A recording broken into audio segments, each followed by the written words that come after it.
2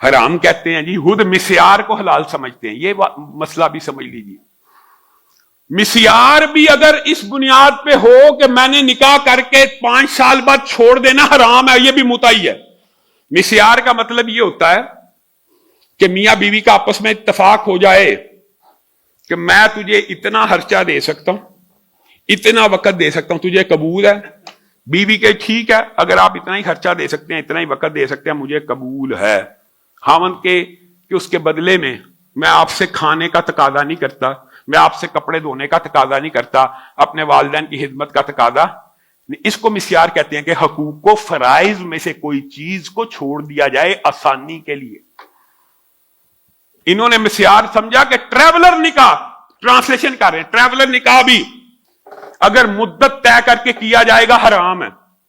تو پھر میں اہل سنت علماء کو بھی ایک دعوت فکر دینا چاہتا ہوں کہ آج ابلاغ کی وجہ سے، سوشل میڈیا کی وجہ سے میں کہتا ہوں یہ باتیں اگرچہ لوگوں کو، بچوں کو جناب رضا کے قریب لے کے جانے والی ہیں، لیکن کم از کم علم اتنا عام ہو گیا کہ ہمیں وہ کتابیں کھول کھول کے دلائل نہیں دینے پڑے کہ دیکھیں جی ان کی کتابوں میں متع حلال ہے. وہ خود کہنا شروع ہو گیا جی حلال ہے، خود کہہ رہے اعلانیہ.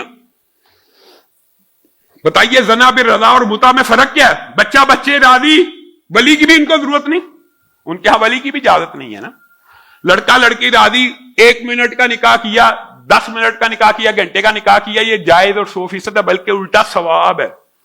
اور ثواب کی مختلف دلائل موجود ہے. نکاح متع 1 دفعہ کرنے کا یہ ثواب ہے، 2 دفعہ کرنے کا انا للہ و انا الیہ راجعون. میں پڑھوں تو آپ چیخ اٹھیں. جو 1 دفعہ متع کرنے کا ثواب ہے اور 2 دفعہ ثواب ہے.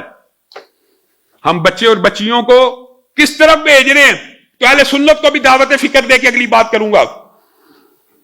اگر ہر وہ نکاح جو طلاق کی نیت کے اوپر، اور یہ اجماع امت اور رسول اللہ صلی اللہ علیہ وسلم کی حدیث سے بھی ثابت ہے، ہر نکاح باطل ہے جو طلاق کی نیت کے اوپر ہو. تو پھر کیا حلالہ جائز ہے؟ کیا حلالے میں طلاق کی نیت نہیں ہوتی؟ اور حلالہ تو بدترین ہے متع سے بھی، کہ بیوی سنت کے مطابق ہمارے نزدیک 3 دفعہ طلاق، 1 طلاق ہوتی ہے، وہ بھی عدت میں ہے. آپ اس کا نکاح کسی مولوی سے کر دیتے ہیں 3 دن کے لیے، دوران عدت ہی، دوران عدت. یہ متع سے بھی بدتر ہے، دوران عدت ہی نکاح کر دیا. اور کس بنیاد پہ کیا کہ مولوی 3 دن کے بعد چھوڑ دے گا؟ یہ بھی متع ہی ہے. یہ کون سا پھر نکاح ہے؟ اس میں بھی مدت کا تعین ہے. اس میں کون سا فرق ہے؟ کوئی فرق ہے؟ اور پھر جب وہ طلاق دیتا ہے، پھر اس کی عدت چل رہی ہے، پھر رجوع ہو جاتا ہے. اور آپ حیران رہ جائیں گے، متع کے اندر شادی شدہ عورت بھی اگر متع کرنا چاہیں کر سکتی ہے، شادی شدہ، خاوند کی موجودگی میں. پھر ان سے پوچھا جاتا ہے کہ بچہ کس کا ہوگا؟ کہتے ہیں جس کے بستر پہ ہوگا. بھائی کس کے بستر پہ؟ دوسرے خاوند کے، متع والے کے پہلے خاوند. یعنی عقل کے اوپر پردے دیکھیے. اور حلالہ بھی متع ہی ہے کہ اس کے اندر بھی مدت کا تعین ہے. پھر آپ میری بات کو، میں اللہ کی قسم احناف کے اوپر طنز اور تشنیع نہیں کر رہا، میں صرف دعوت فکر دے رہا ہوں کہ آپ بھی تو، پھر آپ اور ہم مجتمع ہے کہ متع حرام ہے، تو پھر حلالے کو بھی حرام کہیں.